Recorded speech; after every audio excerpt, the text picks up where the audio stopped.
고린도전서 6장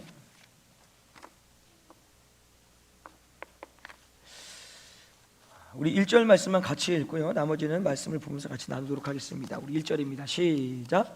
너희 중에 누가 다른 이로 더불어 일이 있는데 그때여 불의한 자들 앞에서 송사하고 성도 앞에서 하지 아니하느냐. 아멘. 어제 이렇게 이제 얘기를 나누면서 아주 재미있는 아이디어가 하나 떠올랐습니다. 우리 장로님, 그러니까 김동 장로님 요즘 불면증 때문에 참 많이 힘드시거든요. 이렇게 이제 수면제 드시면서 잠을 주무시고 계시는데, 그렇게 이제 뭐 이런저런 얘기를 하면서 장로님이 그러시더라고요. 제가 설교하는데 딱 한 번 잠이 올 때가 있었대요. 그래서 그때 잤으면 좋겠는데 또 목사님이 또 이렇게 기분 나빠하실까봐 못 자고 이렇게 버텼다라고 하시더라고요. 그래서 그 순간 제가 어떤 아이디어가 떠오르면, 불면증 치료 목사 돼야 되겠다. 이해되십니까?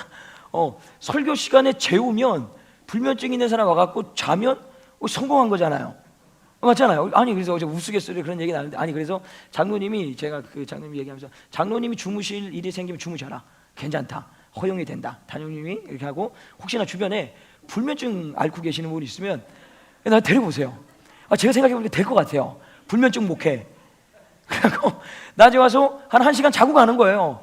우리 애하는 불면증 없는데 제가 설교만 하면 1시간 내리 자거든요. 자, 예를 들자면 확실한 것 같아요. 그래서 혹시 밤에 잠을 못 자고 요즘에 너무 막 잠이 안 오고 그러시는 분은 만약에 설교 듣다가 자면 그냥 자세요. 제가 불면증 치료 목사로서 쓰임을 받는 그런 어떤 은혜를 누릴 것 같아요. 예전에는 어떻게 잘 수 있냐 이게 아닌데, 어제 얘기 들어보니까 그 불면증에 고통이 있는 자를 내가 해결해 줄 수 있는 은혜가 있구나. 얼마나 감사한지 몰라요. 그러니까 괜찮습니다. 다 자면 불면증이 있는지 알고 저한테 치료받은 걸로 제가 오히려 은혜를 받게 해서 저한테 하나님 치료 은혜를 주셨군요. 그러니까 괜찮습니다. 그래서 불면증 걸리신 분들 어디든지 내게로 오라, 내가 확실하게 재워주겠노라. 자, 이렇게 웃으시라고. 웃기죠. 자, 아무튼 어쨌든 이래나 저래나 모든 것을 다 기쁨으로 감사함으로 해석하면 아주 즐겁습니다. 자, 어쨌든 오늘 계속해서 고린도전서 6장 말씀 같이 한번 보겠는데요.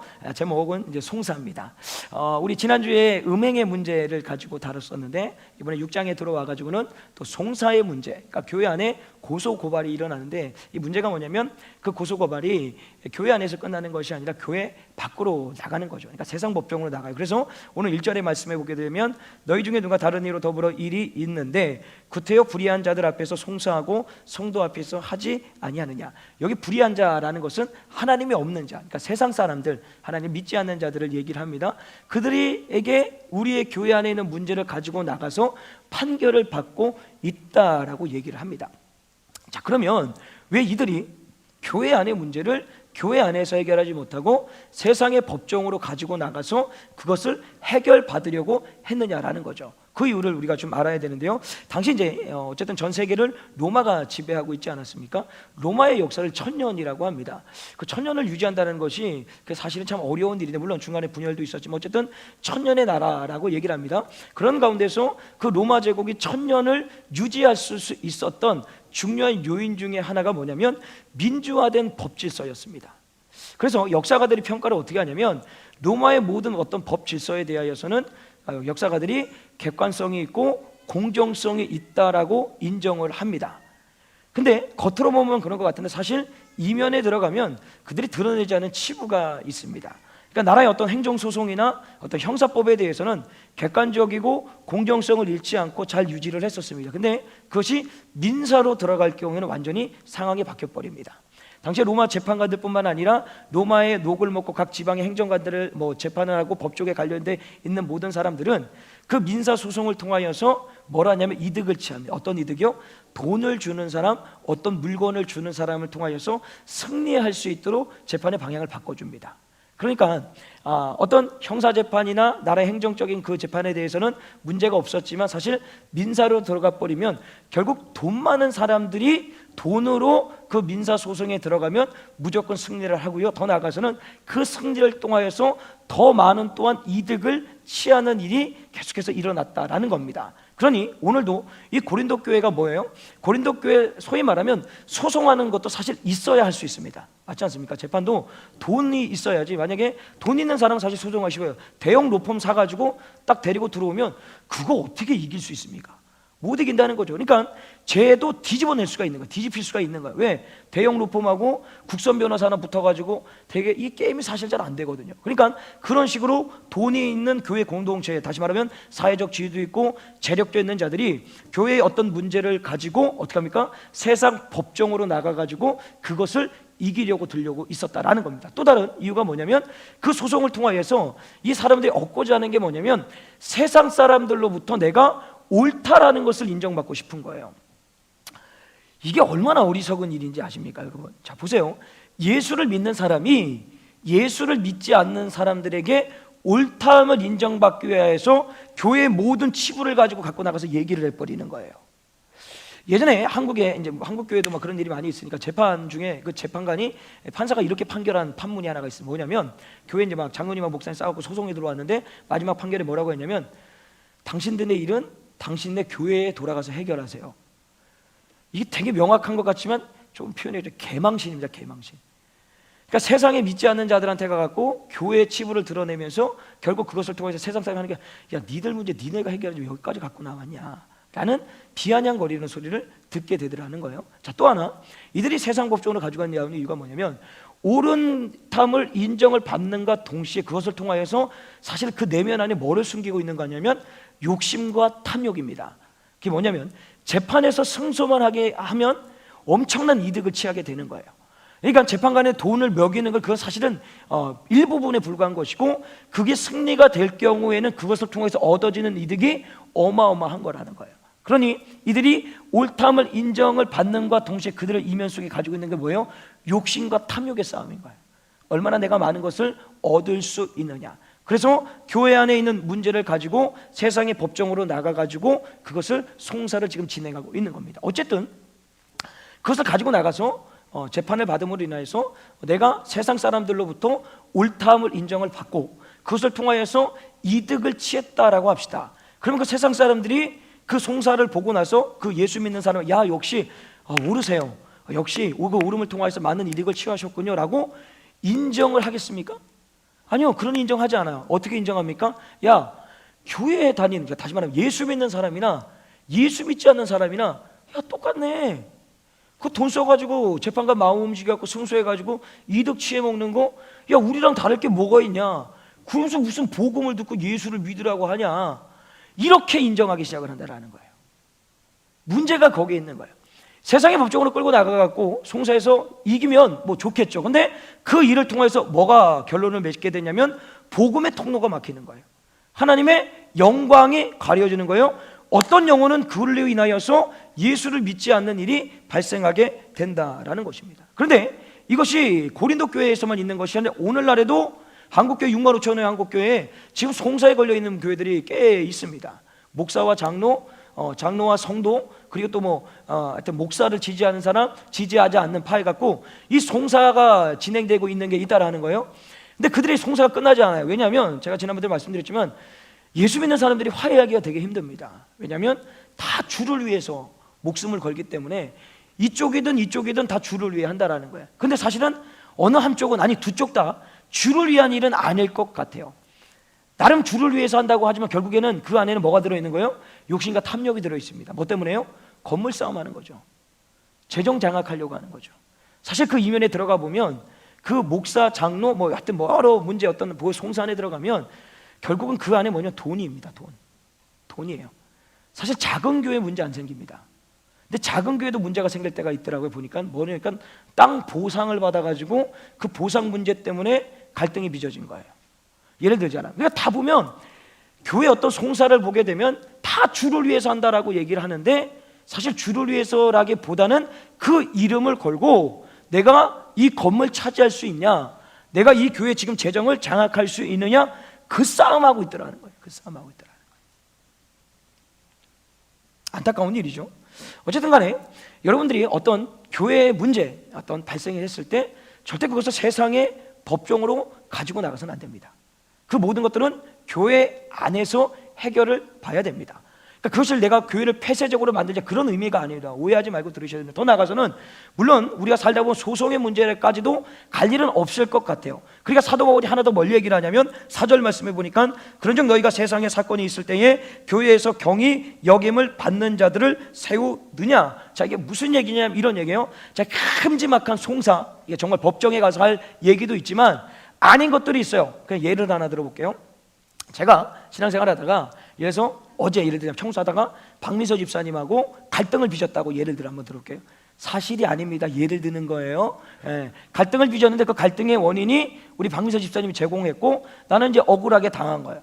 그래서 내가 너무 기분이 나빠갖고 그 얘기를 제가 보니까 세상에 믿지 않는 친구들이 꽤 있었던 거예요. 근데 사실 없지만 어쨌든 있어요. 그래서 만나자고 해갖고 만나고 그 모임에 가갖고 야, 내가 지난 토요일날 우리 교회 집사가 하나 있는데 그 사람 안 되겠더라고.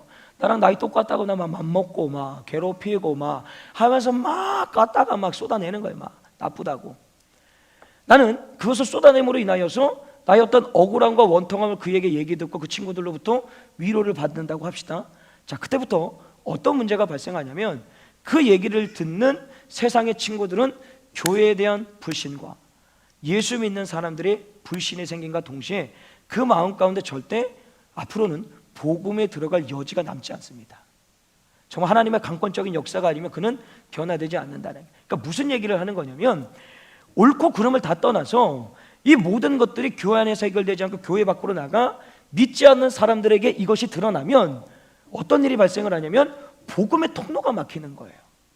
근데 이거를 알지 못하고 깨닫지 못하고 무지하니까 오늘도 친구들 만나갖고 지인들 만나갖고 예수 믿지 않는 친구들 지인들 만나가지고 교회에 뭐 장로가 어땠다 집사가 어쨌다, 야 내가 신앙생활하면서 이런 꼬라지 내가 처음 봤다 따라가면서 자기는 이게 자기가 옳다함을 인정을 받고자 얘기하고 있는데 모르고 있는 게 뭐냐면 지금 한 영혼을 파괴하고 있다는 걸 모르는 거예요. 근데 그 짓을 하고 있다라니까요. 저 하문교회 사람들이, 우리 중문교회 말고 우리 정윤민 말고 저쪽 밑에 계시는 분들, 저 위에 계시는 분들, 우리는 뭐 그런 분들 없으시니까. 그러니까 앞으로도 신앙생활하는 게 마찬가지예요. 끊임없이 그래요.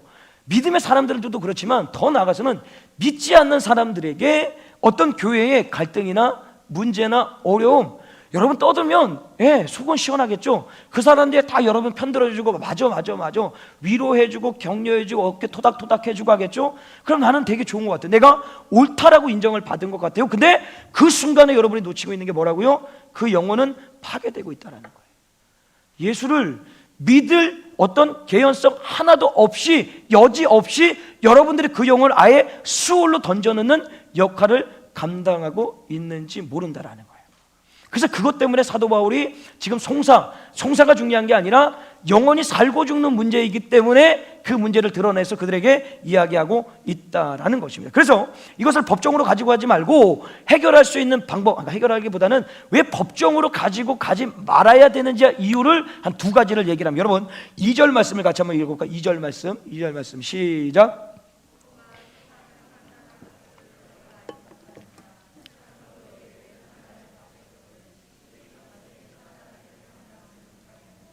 자, 여기서 사도 바울이 제시한 게 뭐냐면 성도가 뭐냐? 그러니까 성도의 정체성에 대해서 딱 얘기를 합니다. 그게 뭐냐면 여러분들에게 제가 한번 질문을 해보겠습니다. 우리는 세상 사람들로부터 심판받는 사람들입니까? 아니면 우리가 세상 사람들을 심판하는 사람들입니까? 목사님 왜 무슨 또 갑자기 뜬금없는 질문을 무슨 심판을 하나님이 하시지 우리가 합니까? 라고 물어보겠는데, 자, 이거를 정확히 알고 계셔요. 오늘 이 2절에서 얘기하는 게 뭐냐면 성도가 세상 사람들을 심판한다라고 얘기를 하고 있는 거예요. 자, 말씀의 근거를 한 4개 정도 찾아가지고 여러분들하고 좀 말씀을 나눠보겠는데, 자, 찾지는 않으셔도 됩니다. 이거 화면에 띄워드릴까요? 자, 마태복음 19장 28절 말씀을 한번 보겠습니다. 자, 보이시나요? 자, 같이 한번 읽어보겠습니다. 시작. 예수께서 가라사대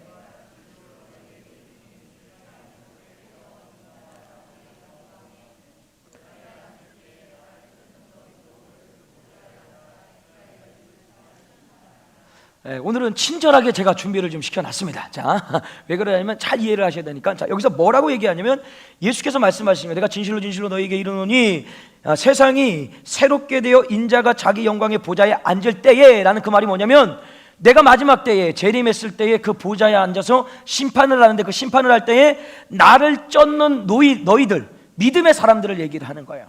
그 믿음의 사람들이 12보좌에 앉아, 12보좌라는 걸 숫자 12만 생각하시면 완전수를 얘기를 하는, 그 숫자가 많을 수도 있고 적을 수도 있고 모든 믿음의 사람들이 함께 앉아있다라는 의미인 거예요.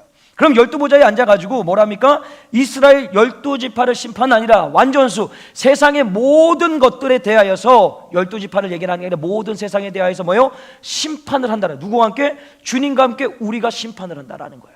또 누가복음에 보니까 누가복음 22장 30절 말씀 같이 한번 읽어볼까요? 시작. 너희로 내 나라에 있어 내 상에서 먹고 마시며 또는 보좌에 앉아 이스라엘 12지파를 다스리게 하려 하노라. 여기서 다스린다라는 말이 심판한다라는 말이에요. 그러니까 동일하게 누가복음도 얘기하죠. 마지막 날에 주님과 함께 보좌에 앉아서 이 세상을 심판하는 자들이 우리들이라는 거예요. 더 나볼까요? 우리 계시록 2장 26절, 계시록 2장 26절 읽어볼까요? 시작. 이기는 자와 끝까지 내 일을 지키는 그에게는 만국을 다스리는 권세를 주시니, 저기서 이기는 자는 이만희가 아니에요. 우리 성도들을 얘기를 하는 거예요. 우리 성도들에게 뭘 주신다고요? 만국을 다스리는, 심판하시는 뭘 준다고요? 권세를 주신다라고 해요. 마지막 때. 그래서 마지막 우리 계시록 20장 4절을 볼까요? 20장 4절에 보게 되면 제가 한번 읽어드릴게요. 또 내가 보좌들을 보니 거기 앉은 자들이 있어 심판하는 권세를 받았더라. 믿음의 사람들이 앉아서 예수님께 뭘 받았다고요? 심판하는 권세를 받았다라고 얘기를 합니다. 또 그나가서 보면 또 내가 보니 예수의 증거와 하나님의 말씀으로 인하여 목배임을 받은 자, 순교자들을 얘기를 하죠. 영혼들과 또 짐승과 그의 우상에게 경배하지 아니하고 이마와 손에 그의 표를 받지 아니한 자들이 살아서 그리스도로 더불어 천년 동안 왕노릇하니. 무슨 얘기예요? 믿음의 사람들, 예수 믿다가 죽은 자들, 세상에서 악한 마귀 사단의 세력의 유혹에 넘어지지 않고 끝까지 믿음과 신앙을 지킨 그 인생들을 어디입니까? 마지막 때에 주님 오셨을 때 보좌에 앉아서 만국을 다스리는, 만국을 심판하는, 다시 말하면 세상을 심판하고 세상 사람을 심판하는 권세를 우리 가운데 주셨다라는 거예요. 정말 감동도 끄네도 무슨 분이, 이게 얼마나 어마어마한 권세인데 막 이 하늘 문이 열리는, 막 마음이 열려야 돼.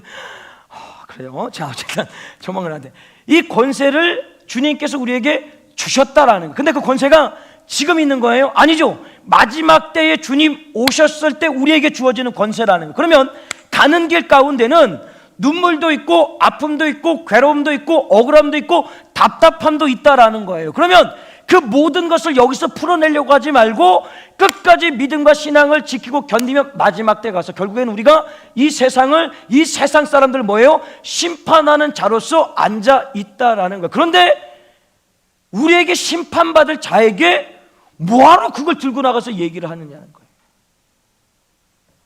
그 사람들한테 우리가 옳다함을 인정을 받고 그 사람들한테 위로를 받는 것이 아니라 오히려 그 세상 사람들이 우리에게 와서 옳다함을 인정을 받고 위로를 받아야 되는 거예요.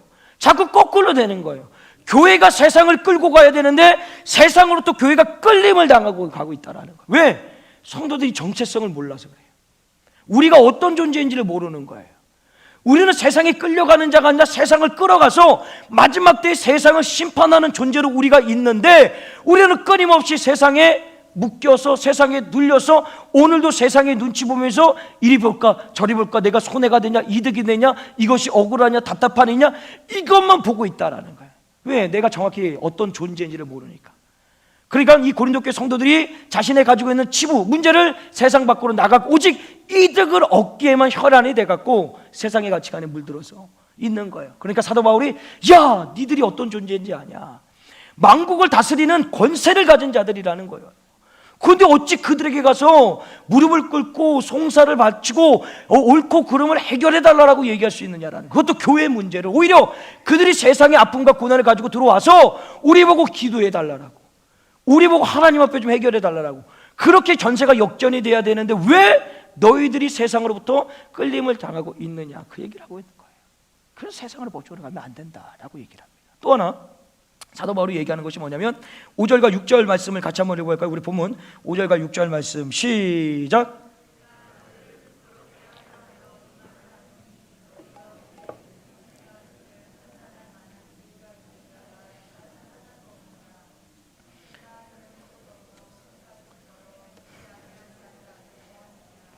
자, 여기 보면 반복되는 단어 형제라고 있습니다. 이 형제가 헬라어로 아델포스라는 단어를 쓰는데요, 이 정확한 의미가 뭐냐면 한 자궁 속에서 나온 자들이라는 거예요. 그럼 그 의미가 뭐냐면 지금 사도 바울이 강조하고 싶은 게 뭐냐면 우리는 한 형제라는 거예요. 그럼 한 자궁에서 나왔다면 어떤 의미야? 한 가족이라는 거죠. 그러면 가족이 예를 들어 이거예요. 집에 어떤 자녀가 매일같이 문제를 일으키고 사고를 쳐요. 그랬더니 그 문제를 가지고 세상에 나가가지고 엄마 아빠가 얘기하는, 야, 우리 집에 아들이 하나 있는데, 야, 그 자식 아주 혈기가 왕성할 거 맨날 사람 때리고 물건 부수고 너무 열심히 살아가더라 라고 그렇게 얘기하고 다닙니까? 아니죠. 그 모든 문제에 대해서 가정 안에서 어떻게 해서든지 해결봐서 이 아이가 잘 될 수 있도록 이끌어가는 게 가정 아니겠습니까? 아니에요. 아, 문제 일으키면 가서 다 얘기하시고 막 세상 가서 야, 이게 맞냐 틀리냐 다 물어보시는구나. 근데 왜 저한테는 한 번도 안 물어보세요? 예를 들어서 아니라는 거죠. 근데 형제라고, 한 가족이라고 주님께서 그리스도 안에서 만들어 주셨는데 어떻게 그 형제의 허물과 아픔과 고난을 가지고 나가서 세상에 떠들고 거기서 판결을 받으려고 하느냐라는 거예요. 그러니까 정확하게 지금 뭐가 문제인 거예요? 내가 성도가 어떤 존재인지, 그리고 공동체에 속해 있는 이 성도의 성도 관계가 어떤지를 모르니까 끊임없이 이득과 이익의 논리에 따라서 세상에 그 당시 로마에서 행하는 그 일을, 송사를 통해서 이득을 얻고자 교회의 치부를 들고 나가가지고 세상으로부터 뭐예요? 옳다함을 인정을 받으려고 하고 있다라는 거예요. 그래서 사도 바울이 두 개를 깨우쳐 주는 거예요. 성도의 정체성이 뭐냐? 만국을 다스리는 권세를 가지고 있는 자다. 그리고 또 하나가 뭐예요? 우리는 형제, 한 가족이라는 거예요. 그 가족의 치부를 다 드러내서 밝히고 밝혀서 지지 밟아 아예 생활을 하지 못하도록 만드는 게, 그게 어떻게 형제냐라는 거예요. 공동체의 형제, 한 가족임을 그들에게 깨닫게 하고 있다라는 겁니다. 그러면서 마지막에 이 모든 문제, 송사의 문제는 이제 해결하러 가자 마지막 하나의 답을 하나 제시합니다. 7절 말씀 같이 한번 읽어볼까요? 7절 시작.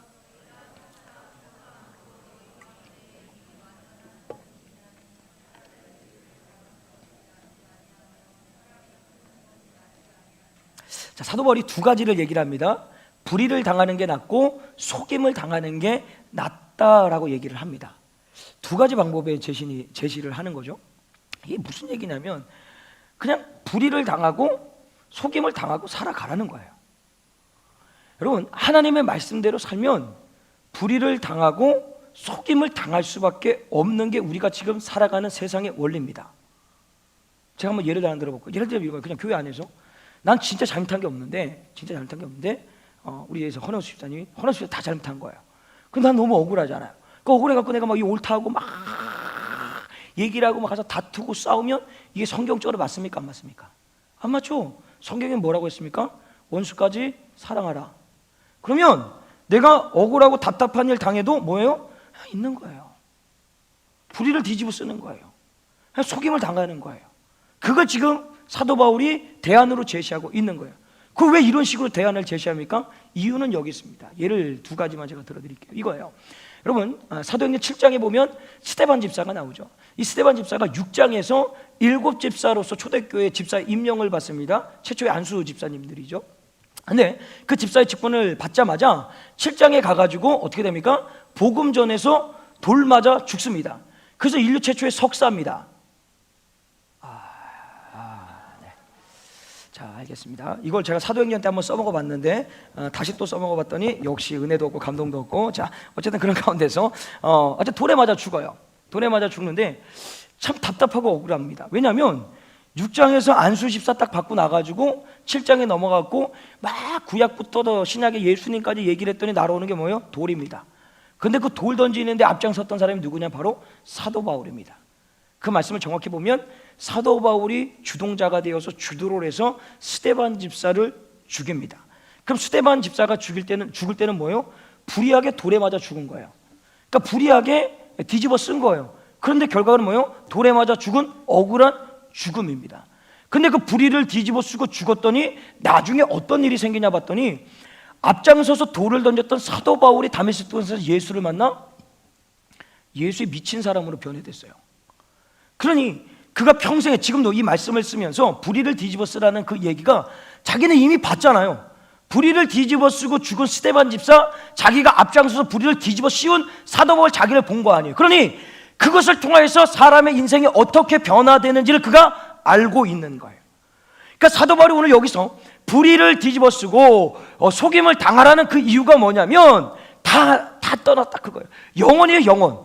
그것을 통해서 영원히 살기 때문에 우리 믿음의 사람이 이 땅에서 불의를 뒤집어 쓰고 속임을 당하고 살아가라 얘기를 하는 거예요. 또 하나, 스데반보다 정말 억울하게 죽은 사람이 한 분 계시지 않습니까? 예수님이에요, 예수님이에요.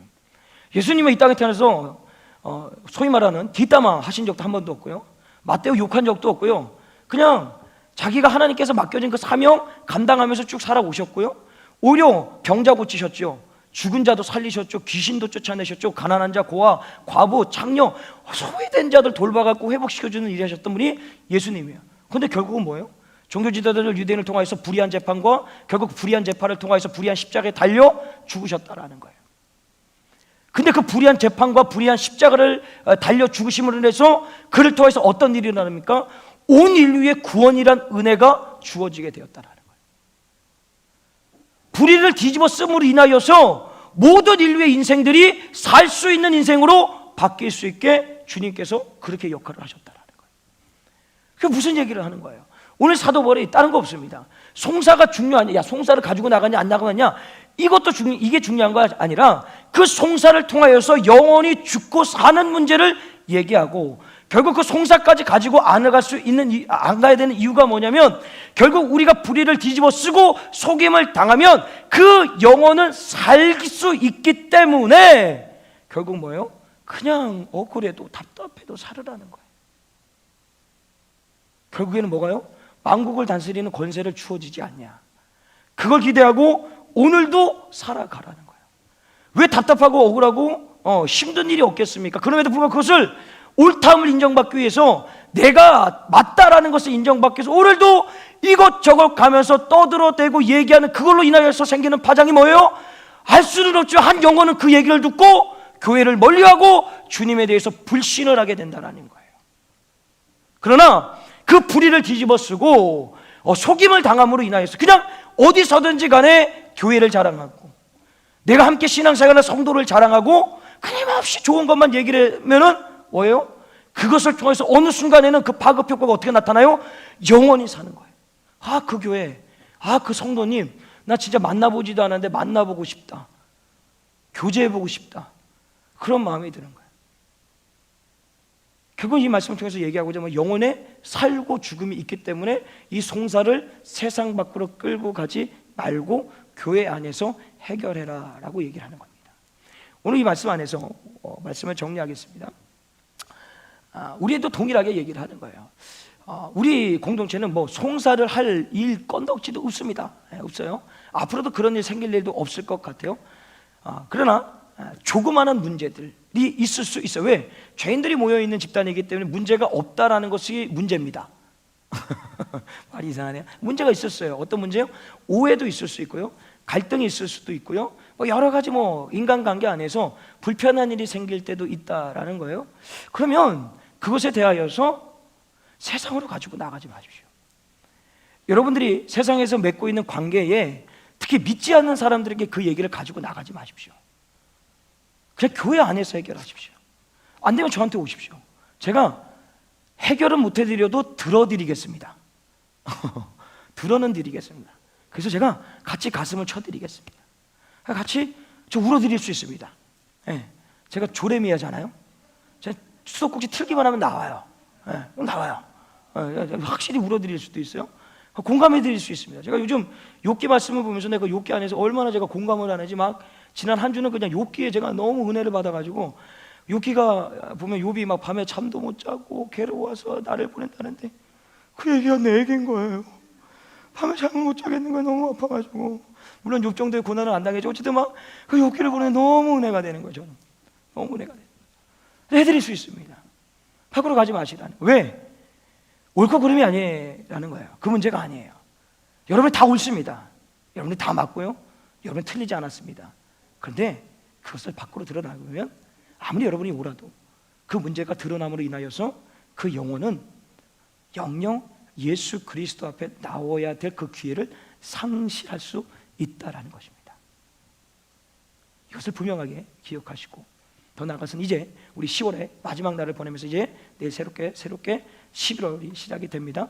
여러분, 오늘 이 말씀 중에 중요한 얘기 중에 하나가 뭐였어요? 우리에게는 만국을 다스리는 권세를 주님이 주셨습니다. 자긍심을 가집시오. 내가 정말 위대한 존재다. 우리는 세상을 뭐예요? 심판하는 자들이에요. 왜 얼마나 위대한 어떤 권세를 가진 자들입니까? 그러면 이제 새로운 11월 시작됐을 때 세상 앞에서 주눅들지 마십시오.